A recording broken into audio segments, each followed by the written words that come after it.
जयगोश्वर अध्याय 16 श्लोक 16।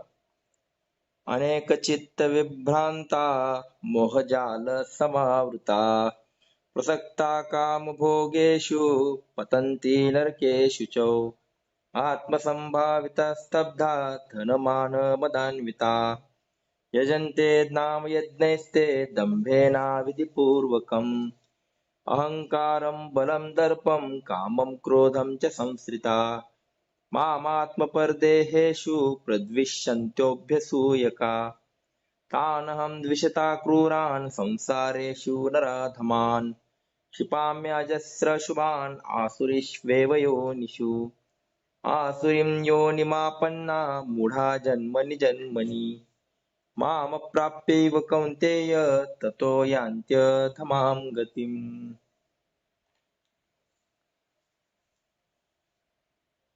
पूजनीय दादाजी कहते हैं कि जो भी शास्त्र ने कहा है, जो शास्त्र मान्य है, वही विचारधारा के रास्ते पर, मार्ग पर अगर चलते हैं तो ही विकास संभव है। तस्मात् शास्त्रं प्रमाणं ते कार्याकार्य व्यवस्थितौ ज्ञात्वा शास्त्र विधानोक्तं कर्मं कर्तुमिहर्हसि। शास्त्र को मानना है, नहीं तो सब मेहनत जो है वो फुकट में निकल जाएगी।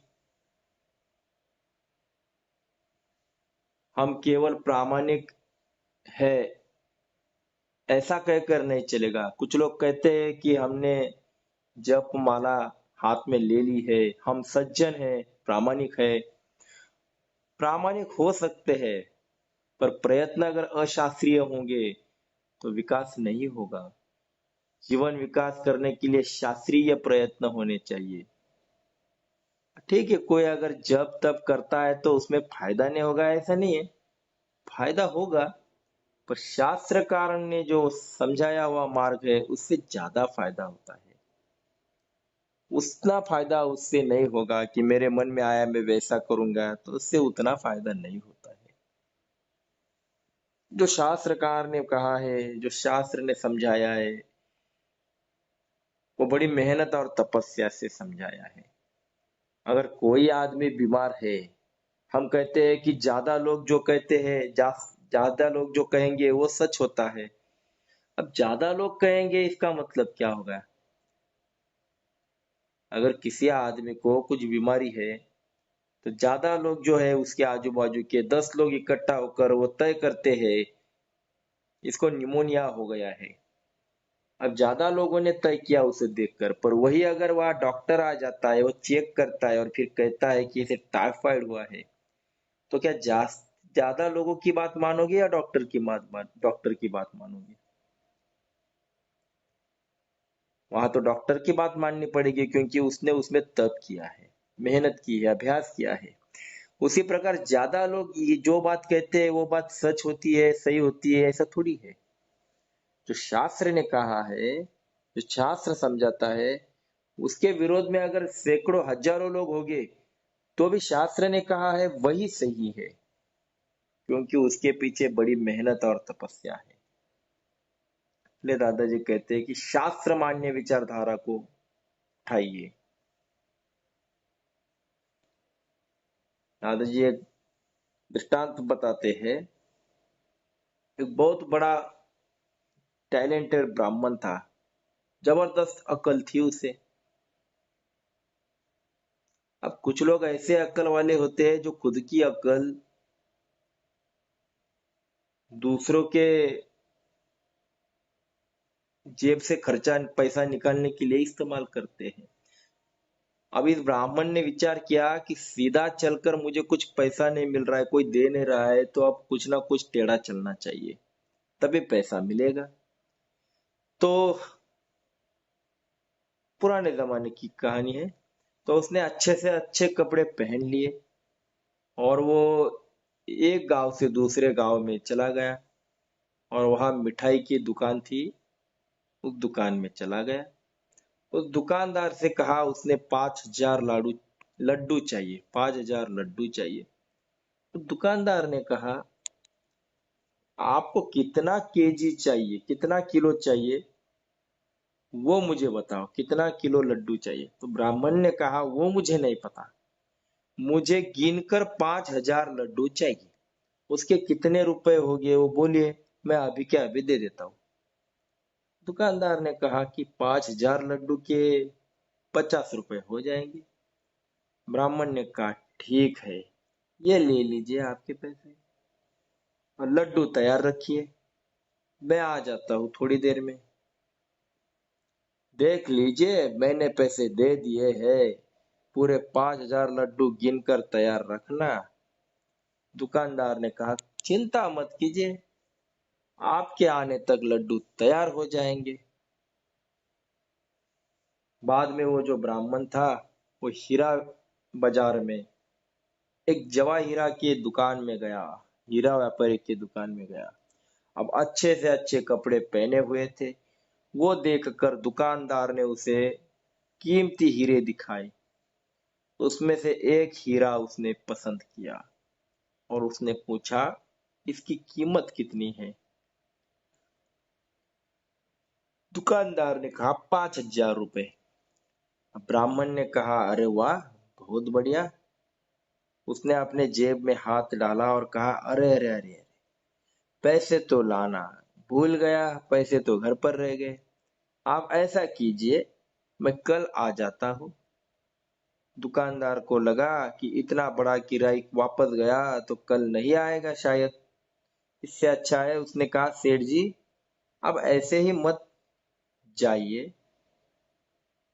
पर 5,000 का हीरा जो है उसे ले भी जाइए, ऐसा कैसे कहेंगे। अब उस जमाने में 5,000 रुपए का मतलब आज के 5 लाख से ज्यादा। अब इसको ऐसा कैसे कहेंगे ले जाओ।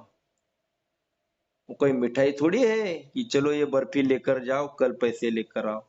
ये तो हीरा है। तो वो सोचने लगा। तब ब्राह्मण ने कहा कि अगर आप मेरे साथ, आपका कोई पुराना प्रामाणिक नौकर आप मेरे साथ भेजते हो, तो मैं उसके हाथ में 5,000 रुपए दे सकता हूँ। तो दुकानदार को लगा, अरे ये तो बहुत अच्छी बात है, ये सही रास्ता है। तो उसने अपना एक पुराना से पुराना प्रामाणिक नौकर उसके साथ भेज दिया, पैसा लेकर आने को कह दिया। अब दोनों भी जा रहे थे, तो रास्ते में ब्राह्मण ने उस नौकर से कहा कि आप मेरे साथ आ रहे हो, कोई बात नहीं, पर मुझे दूसरा भी एक काम है, तो मुझे थोड़ा जल्दी है। आपको 5,000 चाहिए इतना। इंसान ने कहा, हाँ। वो नौकर ने कहा, हाँ। तो ब्राह्मण ने कहा कि मैं आपको 5,000 रुपए दे देता हूँ, आपका काम हो जाएगा, उसकी व्यवस्था मैं करता हूँ और मैं निकल जाता हूँ। फिर दोनों उस मिठाई की दुकान में आ गए। ब्राह्मण ने दुकानदार से कहा, सेठ जी, इनको आप गिनकर 5,000 दीजिए। तो हलवाई के दुकानदार से कहा कि इन्हें गिनकर 5,000 दीजिए। ओके। तो उसने हलवाई ने कहा, हाँ ठीक है। ब्राह्मण उस प्रामाणिक विश्वासु नौकर से कहा कि देख लो, आपके सामने इस मिठाई के दुकानदार को 5,000 देने के लिए कहा है। ओके, आपका काम हो गया, अब मैं निकल जाता हूँ। नौकर ने कहा, ठीक है, जाइए। ब्राह्मण जो है वो निकल गया और मिठाई के दुकानदार से नौकर ने कुछ भी नहीं पूछा। अब ये हीरा व्यापारी का व्यक्ति आदमी जो था, नौकर जो था, वो प्रामाणिक था, सज्जन था, पर हर एक बात जो होती है वो विवेक रखकर करनी चाहिए। ये जो नहीं करेगा उसकी क्या हालत होती है देख लीजिए। अब वो एक नौकर जहां पर बैठा था, वह 5 मिनट के बाद हलवाई ने एक बड़ा सा बर्तन में पैक करके वो सब लेके आया। अब इस नौकर को लगा कि अरे ये क्या है। उसे लगा कि ये इतने बड़े बर्तन में इतना 5,000 रुपए कैसे डाल के लाए? तो उसने पूछा कि ये क्या है? तो मिठाई वाले ने कहा कि अरे वो जो शेठ जी अभी गए ना, तो उन्होंने 5,000 लड्डू बांधने के लिए कहे थे, वो आपको अभी देने के लिए कहे हैं, आप लेकर चले जाओ। तो क्या हो गया? इसने पूछा नहीं, और 5,000 रुपए की जगह 5,000 लड्डू मिल गए। कहने का तात्पर्य यह है कि प्रामाणिकता और सज्जनता चलती नहीं है केवल, साथ में विवेकपूर्ण साधना चाहिए। नहीं तो 5,000 रुपए के बदले में 5,000 लड्डू इतना ही फायदा मिलता है। नहीं तो गीता में जो तस्मात् शास्त्रम प्रमाणम थे, इस श्लोक को कुछ अर्थ ही नहीं रहता। मैं प्रामाणिक हूँ या सज्जन हूँ, फिर जो चाहे वो रास्ते से चला गया तो मुझे भगवान मिल जाएगा, ऐसा अध्यात्म में नहीं चलता। अध्यात्म एक शास्त्र है। अध्यात्म में किसी की कृपा की बात नहीं है। अध्यात्म में साधना है।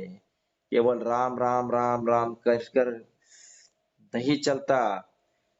जो भी साधना करनी है वो पूर्ण सोच समझ कर करना है, तो ही फायदा होता है। इसलिए पूजनीय दादाजी कहते हैं कि स्वाध्याय को सोच समझ कर कीजिए, अपनी बुद्धि के कसौटी पर घिस कर कीजिए।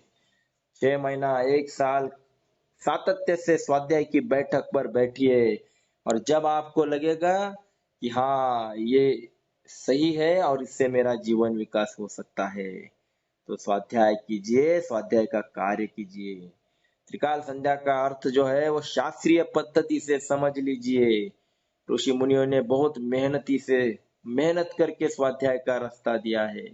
उसकी रीति पद्धत समझकर अगर स्वाध्याय करेंगे तो जीवन विकास निश्चित है।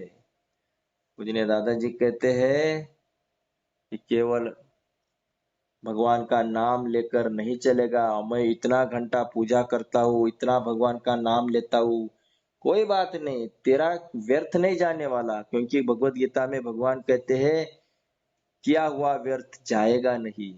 अब तूने कुछ किया है तो तुझे फायदा तो निश्चित होने वाला है, पर वो फायदा कितना होगा? अगर तू शास्त्र के रास्ते से चलता है, शास्त्र ने बताए रास्ते पर चलता है, तो तुझे 5,000 रुपए इतना फायदा होगा। ये समझने के लिए 5,000 रुपए इतना फायदा होगा।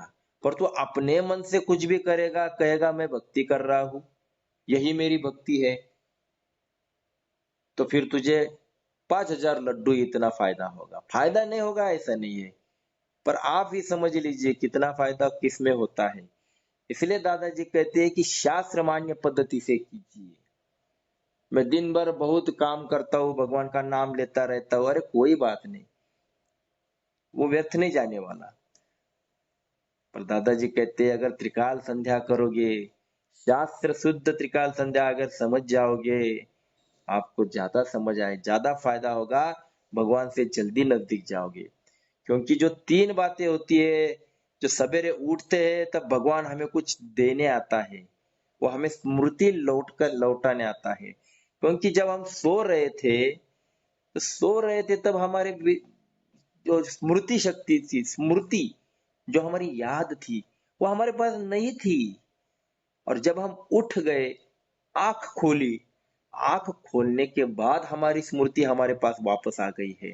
तो ये संभाली किसने? ये कहां पर थी अभी तक? और कौन आया उस सेकंड में हमें वापस देकर चला गया? किसी ने उठाया। अब वो जो आया, वो स्मृति देकर चला गया, तो जिसने दिया है उसका शुक्रिया अदा नहीं कर सकते? क्या हम पशु है? क्या हमें बुद्धि नहीं है, दिमाग नहीं है? इतना तो दिमाग है कि कोई हमें कुछ देता है तो उसे हम थैंक्स कहते हैं, इसे सभ्यता कहते हैं। कि अगर किसी ने हमें समय पर कुछ मदद की, अरे थोड़ी भी मदद की, साधारण मदद की, तो हम भी 1 सेकंड में उसे थैंक्स कहते हैं। या किसी को हमने मदद की तो वो भी हमें थैंक्स कहता है। पर हमने किसी को मदद की और उसने अगर थैंक्स भी नहीं कहा, कृतज्ञता नहीं व्यक्त की, आभार नहीं व्यक्त किया, तो आप क्या कहोगे? अरे कितना जंगली आदमी है, इसको कुछ वैल्यू है कि नहीं? मैंने इसको इसको समय पर मदद की और ये ये थैंक्स भी नहीं कह पाता। हमारे मन में तुरंत आ जाएगा। और यहाँ पर भगवान इतनी बड़ी शक्ति हमें दे रहा है, जो हम भूल गए थे कि जब नींद में थे हमें कुछ याद नहीं आ रहा था। जैसे ही नींद से उठे उसी सेकंड में हमें याद आ गया कि मैं कौन हूँ, मेरा नाम क्या है, मेरा घर कहाँ है, मुझे काम क्या करना है। अगर ये हमें याद नहीं आता तो हमें तो पागलों के अस्पताल में भर्ती किया जाएगा। अरे इसको तो कुछ याद ही नहीं रहा। तो किसने हमें संभाला, किसने हमें उठाया? अरे वो नहीं उठाता तो लोग 2 मिनट में वो कहते अरे ये तो चला गया, इसको उठाओ। कितना भी लाडला लड़का हो, पहला अग्नि तो वही देगा। धनानि भूमे पशवश्य गोष्टे भार्यात गुरुद्वारे जन स्मशाने देहाश्चिताया परलोक मार्गे कर्मानुगो गच्छति जीव का। अरे तूने कितना धन कमाया है, मेरी प्रॉपर्टी, मेरा धन, मेरी गाड़ी, सारे लोगों को दिखाने में तेरा अहंकार, और ये अहंकार में आपने दिखाते दिखाते पूरी जिंदगी चली गई। मेरी इतनी प्रॉपर्टी है। अरे सिकंदर भी आया और एम्प्टी हाथ चला गया। जिसने दुनिया को जीतने का निश्चय किया था वो भी खाली हाथ चला गया, उसने कुछ नहीं ले गया। तू क्या ले जाने वाला है? तो किसका अहंकार है? तो धन यहाँ रहने वाला है, पत्नी यही रहने वाली है, लड़का यही रहने वाला है, सारी दुनिया के लिए इतनी जान निकलता है वो भी तो यही, और जिस शरीर के ऊपर इतना प्यार करता है वो भी तो यही। तो तेरे साथ क्या आने वाला है? तूने जितने सेल्फलेस, निस्वार्थ और निरपेक्ष कर्म किए हैं वही तेरे साथ आने वाले हैं। और यही निरपेक्ष कर्म जो होते हैं, ये शास्त्र ने बताए हैं। उस रास्ते पर हम कितना चल रहे हैं वही सोचने के लिए स्वाध्याय है। जो स्वाध्याय शास्त्र मान्य विचारधारा समझाता है। मैं इतना करता हूँ उतना करता हूँ कोई बात नहीं है, पर शास्त्र ने बताए रास्ते पर कितना चलता है ये सोचो, तो उसे स्वाध्याय कहते हैं। जो उठाने आया है उसको नमस्कार करो। जिसने खाना हजम किया है हमारा, उसको खाने से पहले नमस्कार करो। ये त्रिकाल संध्या है, इसलिए दादाजी कहते हैं कि भाई पहले त्रिकाल संध्या करो, शुरुआत करो। क्योंकि त्रिकाल संध्या मतलब आप जब सातत्य से उसी समय पर जब भगवान को याद करते हो तो भगवान की और आपकी आवाज पहचान सी हो जाती है, परिचय हो जाता है। हमारे मोबाइल में सबके नंबर है, पर क्या भगवान का मोबाइल नंबर है? त्रिकाल संध्या 343 ये भगवान का नंबर है। ये दिमाग में फिट कर लो। सुबह उठते ही 3 श्लोक, भोजन के समय 4 श्लोक, और सोने से पहले फिर से 3 श्लोक। ये जो 343 है ये भगवान का मोबाइल नंबर है। रोज अगर आप उसको लगाते हो तो एक ना एक दिन भगवान जरूर हमारी बात सुनेगा। अरे ये कौन है जो रोज मुझे बिना कारण याद करता है?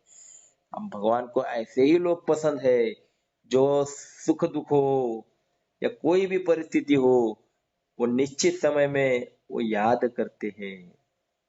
इसलिए दादाजी कहते हैं निश्चित समय पर भगवान हमें स्पेशल मिलने आते हैं, उनका स्पर्श हमें महसूस होना जरूरी है। इसलिए भोजन जब करते हैं, विविध प्रकार का भोजन खाते हैं, सफेद कलर का राइस हो, येलो कलर का दाल हो, हरी सब्जी हो, लाल टमाटर हो। अरे कितने प्रकार का भोजन करते हैं, पर खून कैसे बनता है? वो तो लाल ही कलर का बनता है ना? ऐसा तो नहीं भारत के व्यक्ति का लाल हो गया तो अमेरिका के व्यक्ति का ग्रीन हो गया तो पाकिस्तान का नीला हो गया, ऐसा तो कुछ नहीं है। कोई भी प्रकार का भोजन कीजिए खून लाल बन जाता है। किसने ये खून को लाल बनाया? कौन बना रहा है? फैक्ट्री किसने है अंदर बनाई? आज इतनी दुनिया प्रगत हो गई है, पर क्या खून की फैक्ट्री बनी है? कई बाजार में मिलता है खून? ये बनाने वाला कौन है? आप किसी को जब खून देते हो तो 2 दिन के अंदर फिर से वो खून पूरा हो चुका होता है। किसने प्रमाण तय किया? ज्यादा भी नहीं और कम भी नहीं, किसने बनाया?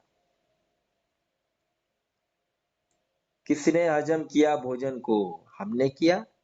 हम तो केवल डालकर चले गए।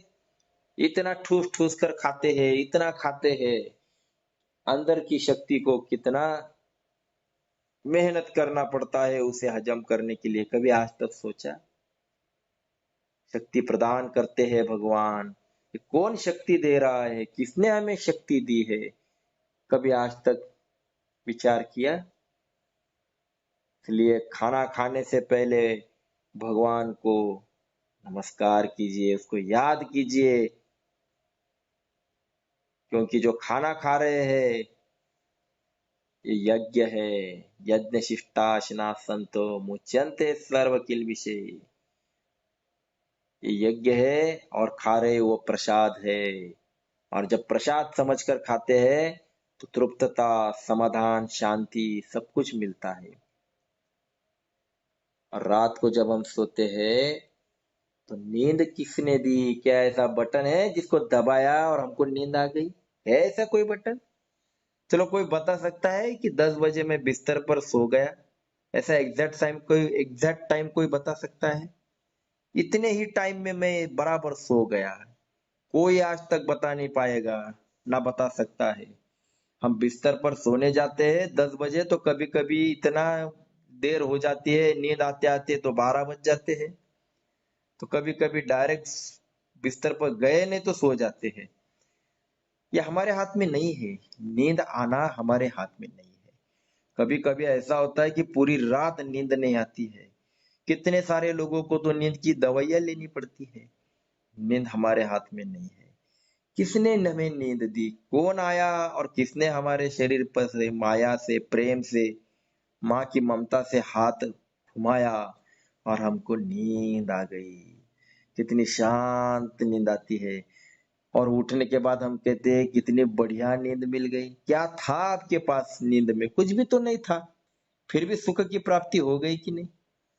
2 दिन अगर नहीं सोए तो दुनिया का सारा सुख एक जगह पे और नींद का सुख एक जगह पर। आप कहोगे कुछ नहीं चाहिए मुझे, पर अभी सोने दो। क्या मिला सोने में? नींद आपके हाथ में नहीं है तो ये किसने दी? तो ये जो नींद में शांति मिल गई, ये किसने दी? ये सब भगवान देता है।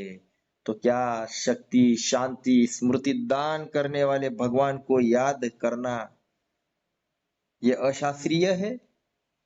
ये शास्त्र मान्य है और ये शास्त्रीय है। त्रिकाल संध्या ये शास्त्रीय विचारधारा है। इसलिए जो इस विचारधारा पे चलता है उसका जीवन विकास तेजी से होता है। इसलिए आप कितनी बार दिन में भगवान को याद करते हैं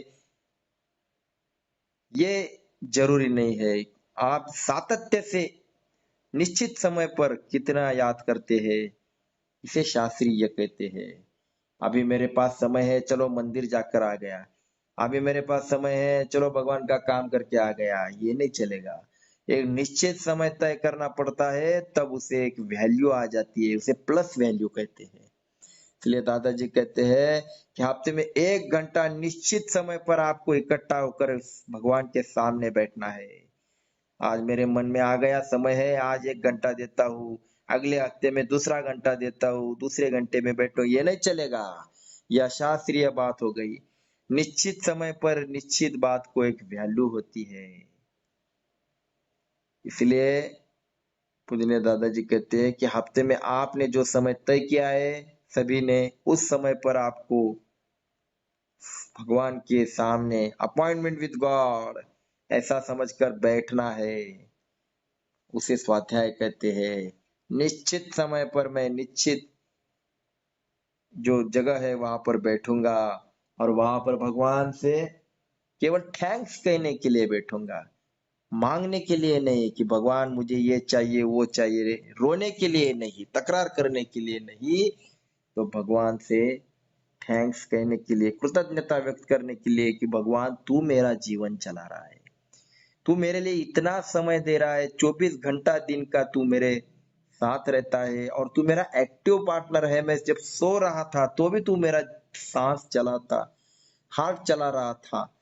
इतना सब कुछ मेरे लिए करता है, तेरी कृतज्ञता व्यक्त करने के लिए मैं 1 घंटा भगवान तेरे सामने बैठूंगा। भगवान का लाडला बनने के लिए शास्त्र शुद्ध जो स्वाध्याय है उसी रास्ते पर चलना पड़ेगा। इसलिए 5,000 रुपए इतना फायदा या 5,000 लड्डू इतना फायदा, ये तय करना है। 5,000 लड्डू 50 रुपए के है, तो हमें कितना फायदा चाहिए? केवल एक्चुअली फायदा जो है ये तो हमारी सोच में आता ही नहीं है। जब भगवान का काम करते हैं तो फायदा ये बात आती ही नहीं है, पर केवल समझाने के लिए, क्योंकि हमारी दृष्टि फायदा को देखती है, तो केवल समझाने के लिए ये दृष्टांत है कि भाई अगर फायदे की दृष्टि से अगर सोचोगे तो शास्त्रीय विचारधारा से चलते हैं तो कई गुना फायदा होता है। पर वो फायदा जो होता है वो भगवान की नजदीकिया, भगवान का स्पर्श, भगवान का सामीप्य का फायदा जल्दी हो जाता है। हम भगवान से जल्दी मिलते हैं और वो खुशी जल्दी मिल जाती है। इसलिए शास्त्रीय विचारधारा से चलना है, शास्त्रीय रीति पद्धति से चलना है। और अगर हमें पता नहीं है कि क्या शास्त्रीय और क्या अशास्त्रीय है, कोई बात नहीं, पर जिसको पता है उसकी उंगली पकड़ो। इसलिए दादाजी ने इतना सखोल अभ्यास करके, सखोल ज्ञान प्राप्त करके हमें शास्त्रीय रास्ता दिया है। तस्मात् शास्त्रम प्रमाणन्ते, ये स्वाध्याय का रास्ता दिया है, तो इसी रास्ते से हमें चलना है। और दादाजी ने बताए हुए रास्ते से चलकर भगवान का लाडला बनने की कोशिश करना है। तो आज हम यही रुक जाते हैं। आज हम नया स्तोत्र शुरू कर रहे हैं, श्री गोविंदाष्टकम। उसका पहला मंत्र लेते हैं। सत्यम ज्ञानमनंतम नित्यमनाकाशम परमाकाशम गोष्ठ प्रांगण रिंगन लोलमनायासम परमायासम माया कल्पित नानाकारमनाकारं भुवनाकारं क्ष्मायानाथमनाथं प्रणमत गोविंदम परमानंदम। कल मिलते हैं इसी समय। जय योगेश्वर।